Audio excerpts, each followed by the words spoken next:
भगवान को। इसलिए मुंह से ऐसे शब्द बोलो जो भगवान को हम समर्पित कर सके।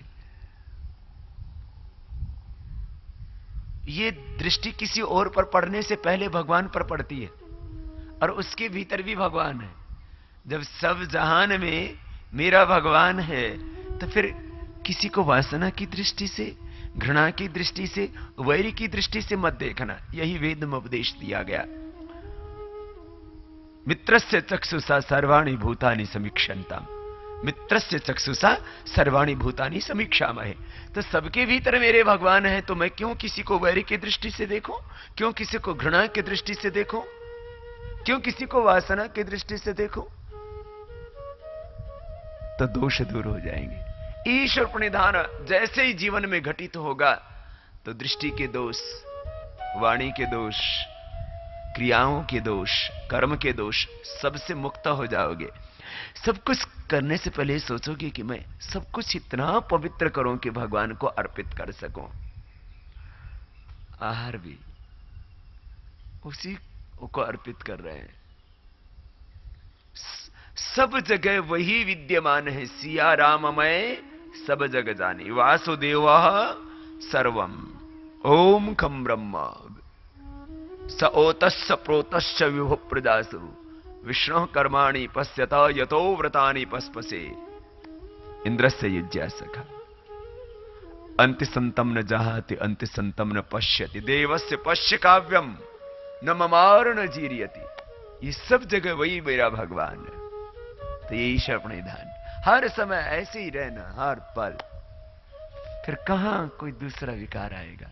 तो तप, स्वाध्याय और ईश्वर प्रणिधान, ये क्या है? क्रिया योग। सब बोलेंगे मेरे साथ, तपः स्वाध्याय ईश्वर प्रणिधानानि क्रिया योगः समाधि भावनार्थः क्लेश तनुकरणार्थश्च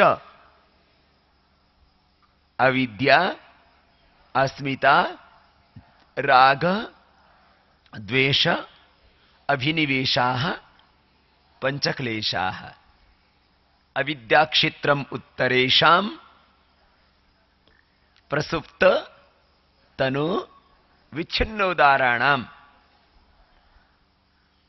अनित्य असुचि दुख अनात्मसु नित्य सुचि सुखात्म ख्याति रविद्या दृक् दर्शन सत्योरेकात्मिता एव अस्मिता। बोले बाबा जी इतना बड़ा नहीं बोला जाएगा। सुखानुसयी रागः दुखानुसयी द्वेषः स्वरसवाही विदुषोऽपि तथा रूढ़ो अभिनिवेशः हेयं दुःखम अनागतम ते प्रसव हेयाः सूक्ष्माः ध्यान हेयास्तद्वृत्तयः। देखो सब आपको योग सूत्र तो आ गए। अब इनका प्रैक्टिकल क्रियात्मक स्वरूप बताते हैं क्या है। तो आज आपको ये पंचक्लेश क्या है, ये क्रिया योग क्या है, इससे क्या होगा, ये जन्म क्यों मिलता है? क्लेश मूलः कर्माशयः दृष्टा दृष्ट जन्म वेदनीयः। ये जन्म क्यों हुआ हमारा, और सब कुछ। ये अष्टांग योग क्या है, धारणा ध्यान समाधि संयम क्या है, इसके द्वारा क्या होगा, थोड़ी देर में समझा रहे हैं। हाँ देखो, फिर इसके बाद में आज आपको गीता का स्वाध्याय कराएंगे। हमारे बुजुर्गों से हमने क्या सीखा? सुबह सुबह उठते ही अपने भारतीयों की बात कर रहे हैं। अपने भारतीय माता पिता क्या करते हैं, विदेशी लोग सुबह उठ करके क्या करते हैं, उनके बारे में हमको नहीं सोचना। हाँ अच्छा, आजकल हमारे यहाँ एक उल्टा काम चल पड़ा है। हमारी संस्कृति 1,96,08,53,108 वर्ष पुरानी, और मैं सबका सम्मान करता हुआ एक बात कहता हूं, ब्रिटिशर्स की संस्कृति कितनी पुरानी है? 2000 कौन सा वर्ष चल रहा है? 2009। 2009 वर्ष पुरानी ब्रिटिशर्स की संस्कृति। हम सबका सम्मान करते हुए इस बात को कह रहे हैं। 2000 वर्ष पहले इस धरती पर ईसाइयत नाम की कोई चीज,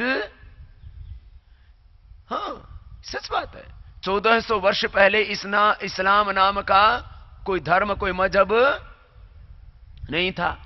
हमारी संस्कृति कितनी पुरानी है, भारतीय संस्कृति, जिसमें हम भारत में रहने वाले हिंदू, मुसलमान, सिख, ईसाई, आज हमारी पूजा पाठ की पद्धतियां चाहे अलग हो गई हो, लेकिन हमारी संस्कृति और हमारे पूर्वज अलग नहीं हो सकते। अरे हमारे पूर्वज तो पूर्वज थे ना, वो हमारे भी थे, वो मुसलमानों के भी थे, ईसाइयों के भी, सिखों के भी, सबके पूर्वज तो एक ही है ना। तो वो संस्कृति हमारी कितनी पुरानी है, 1,96,08,53,109 वर्ष पुरानी।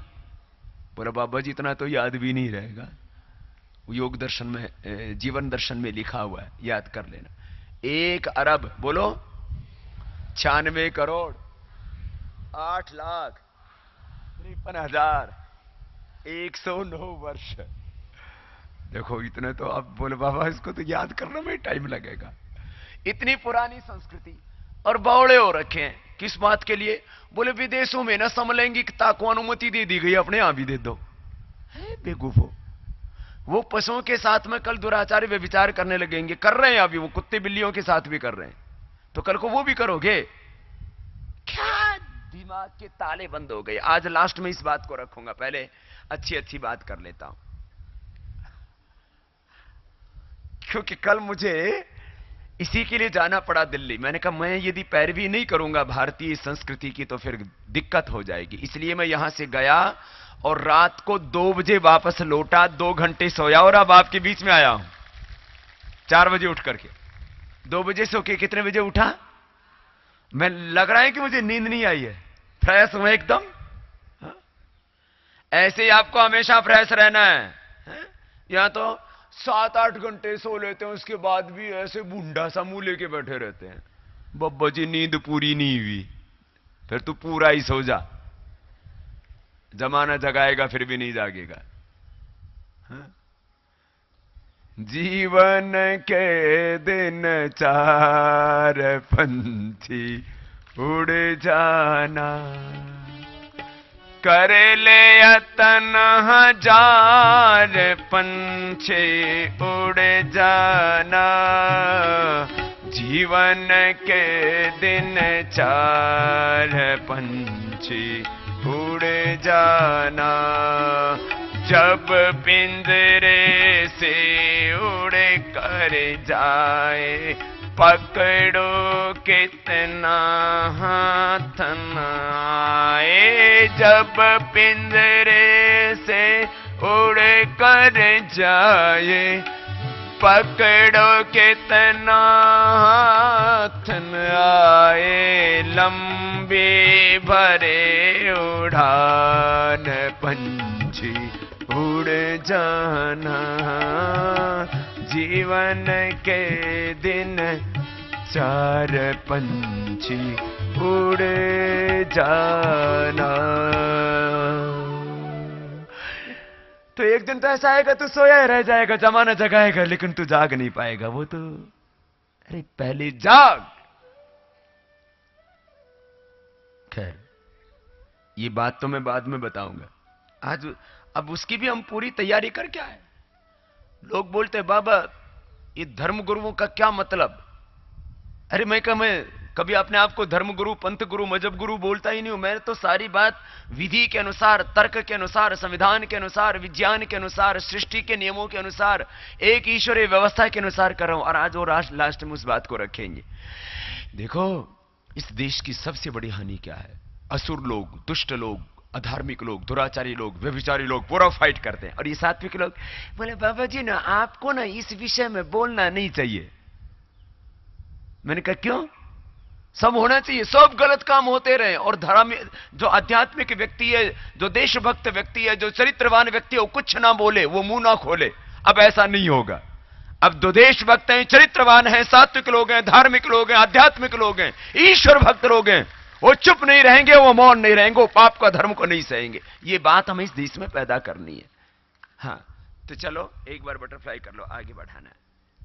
पहले योग दर्शन की बात कर लेते हैं, ये तो बाद में देख लेंगे इन पापियों को। तो अब तप, स्वाध्याय, ईश्वर प्रणिधान, ये क्या है? क्रिया योग है। किसके लिए करना? समाधि भावनार्थ क्लेश अनुकरणार्थ। समाधि की प्राप्ति के लिए, क्लेशों को मिटाने के लिए। क्लेश क्या है? आपस में भी बोलते हैं ना आप घर में, भाई क्यों क्लेश कर रहा है? और ये हरियाणा वाले तो बहुत बोलते हो, और क्यों क्लेश कर रहा है? ऐसे इनसे पूछो ना, क्लेश का मतलब क्या होता है? बोले क्लेश का मतलब क्लेश होता है। तो सुन लो, ये क्लेश को क्लेश बोलने वालों, आप भी सुन लो। हरियाणा के ये दिल्ली है ना, ये हरियाणा, पश्चिम उत्तर प्रदेश, पंजाब, कुछ भाग राजस्थान, ये सबसे मिलाकर के दिल्ली बनी। हाँ, दिल्ली का महाभारत काल से लेकर के, इंद्रप्रस्थ के उस युग से लेकर के और वर्तमान तक एक बहुत बड़ा महत्व रहा है। और अब तो इस दिल्ली के नाक में नकेल डालनी है, ये काम आपको करना है। इसके लिए हम बुलाया है आपको। धर्म की नकेल, संयम की, मर्यादा की, संस्कृति की, अपनी परंपराओं के अंकुश की नकेल, हाँ वो डालनी है। चलो बैठो, सीधे बैठो। तो क्या करना है? आपको बहुत कुछ सिखाएंगे आज। हाँ, तो क्लेश ये जो है, जिसके मूल में है, ऐसा ही कर्मों का आशय हमारे जन्म और मृत्यु का कारण बनता है। क्लेश मूलः कर्माशय दृष्टादृष्ट जन्म वेदनीय। सती मूले तद विपाक है जाति आयुर्भोगा। ये जो हमें मनुष्य का जन्म मिला, ये जो हमें आयु मिली और जो भोग मिले, इसमें भी हमारे पूर्व जन्म के कर्म हमारे साथ में। देखो ना, कोई एक आदमी बचपन से ही कांटों में पैदा होता है, खेतों में पैदा होता है, बड़े कष्टों में पैदा होता है, और एक आदमी महलों में पैदा होता है। पैदा होते ही एक आदमी अरबोंपति। एक छोटा सा बच्चा पैदा हुआ किसी अमीर घराने में, हाँ, वो पैदा होते ही क्या है? करोड़पति, अरबोंपति। और एक बच्चा पैदा होते ही बेचारा फुटपाथ पर पैदा होता है। अच्छा, ये देखो कितना अन्याय है इस दुनिया में। कोई कुछ लोगों ने संपत्ति के ऊपर एकाधिकार किया हुआ है। इसका भी हमारे पास आगे समाधान है और हम करने वाले हैं। अब सोचो, इस देश के अंदर करीब 60 से 70% ऐसे लोग हैं, अभी करीब कम से कम 60% लोग हैं जो बिल्कुल साधन अभाव के पास, कहने को कुछ भी नहीं है। किसी के पास मुश्किल से 1-2-4 बीघा जमीन होगी, और किसी के पास तो वो भी नहीं है। ना उनके पास नौकरी, ना उनके पास में जमीन, खाली उठते हैं बेचारे, मजदूरी करके आते हैं, वापस फिर सो जाते हैं। और किसके पास इतनी दौलत भरी पड़ी है कि उसकी कई पीढ़ियां भी उसको नहीं भोग सकती। ये सामाजिक विषमता, इसका भी हमें इलाज करना है आगे। खैर, तो मैं कह रहा था, सती मूले तद विपाक है।